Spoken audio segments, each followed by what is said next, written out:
describe that embrace with your mom, man? That was really special.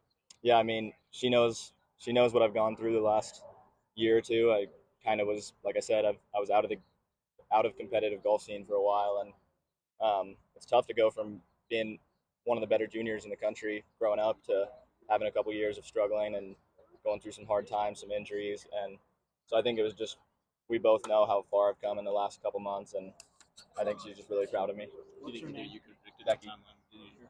Say it again. You think either you could have predicted that timeline with EJ here?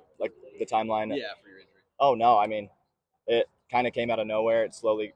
I've always dealt with some back stuff, but it slowly got worse and worse to the point where it just wasn't fun for me to practice. And when I did come back from the injury, I wasn't playing good, wasn't showing up in tournaments very well, and so I lost a lot of motivation there. It was tough to bounce back from, but it was in the matter of 24 hours something just clicked, and I got back to making a promise to myself. I'm going to work hard every day. I'm going to get back to where I used to be.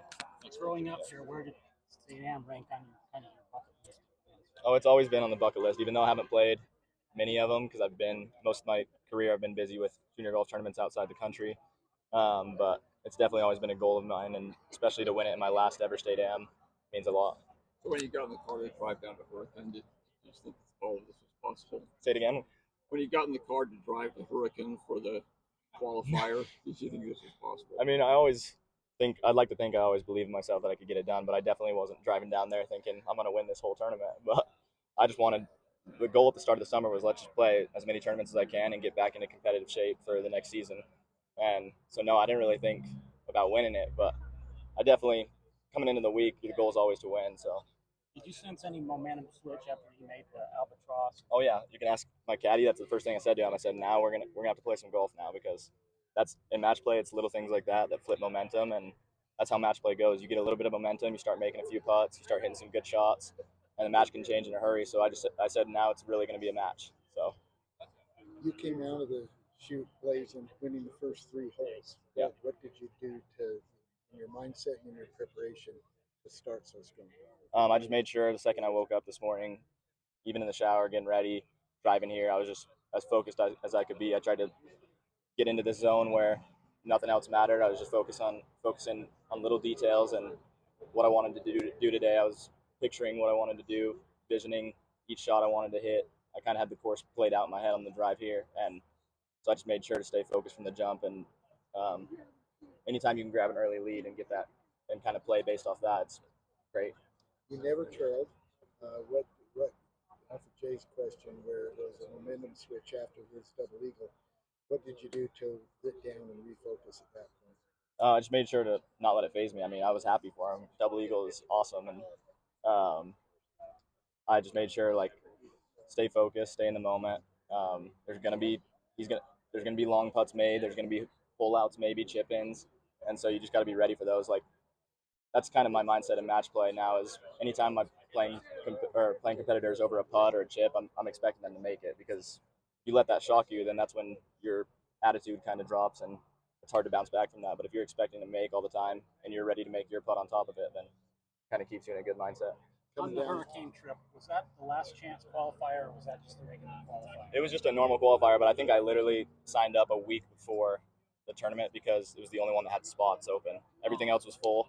I was that close to not playing in the state am. Like I tried to get in 6 different qualifiers on the wait list. They all told me like you're probably not going to get in. So I was like, I guess I'll drive down for the day and get through in St. George. Was there a hole in particular, a shot in particular, on the last, say, half a dozen holes coming in, where you said, okay, this thing is inside me? The shot out of the rough on 14, I knew he had a perfect little flip wedge in there. I kind of had a buried lie. I told my caddy he was going to come out knuckly. I needed to land it on the front middle and let it release. It's exactly how I hit it. And then after he hit a great putt and lipped out, making that 12-footer up the hill to go 3 up with 5 to go, that's kind of when it really set in. Like, okay, if you hit the shots how you want to down the stretch, you're going to win this thing. You went through a stretch where you had a series of right misses with the driver, but you stayed with the driver. Yeah. Clearly it worked, but what was your thought process? I've hit driver great all week, and so I didn't let it bother me. I think I was just it's nerves. Like, if you're not nervous down that stretch with a little bit of a lead to win the state am, I just don't think you care enough. I was feeling it. And so I think I was just getting a little bit slidey and kind of quick, and I knew that, but I don't know how well I could do at compensating for it. I tried my best to fight the right miss, but I've worked hard on that miss being right. My under pressure, I used to miss left, and I think that right miss gets you in a lot less trouble. And so I didn't mind the right misses, especially on a lot of holes. On 16, it cost me a little bit, but for the most part, it wasn't too bad. Does this make you feel like the Cole Ponich of old? Oh, for sure. I mean, like I said over there, I think the best thing I did this entire week was come to terms last night with this is a 50-50 match. You're either going to win or you're either going to lose. If he plays good, he's going to beat you. If you play good, you're going to beat him. And I came to terms with, hey, it's been a great week. You've still taken a lot of confidence out of this. You've hit a ton of great shots down the stretch under pressure. No matter what happens tomorrow, like it doesn't change anything. You just go right back to practicing.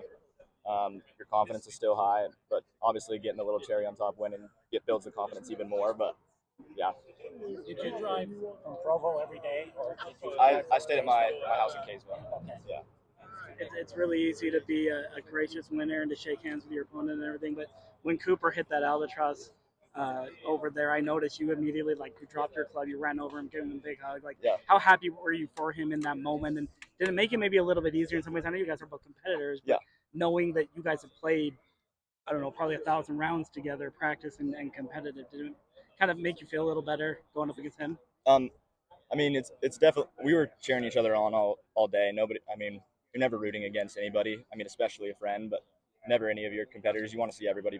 You want to win playing good. You don't want to win by them struggling. And so we were rooting each other on all day. But I've never witnessed a double eagle. I've never had a double eagle, and so I was pumped for him. It was pretty sweet.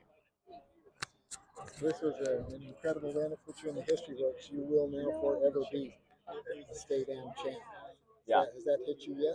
Yeah, I mean that's the thing that it was hard to keep that thought out of my head last night of how cool that is to always be on those posters every time the state am comes around and on the trophy for the rest of the history of the state am. And that was the thought I was trying the hardest to keep out. Like you don't want to look ahead too much, but I knew how cool it would be to get it done. Well, you got it done. Congratulations. Thank you. Great. Well played. Thank you. I appreciate it. Thank you, guys.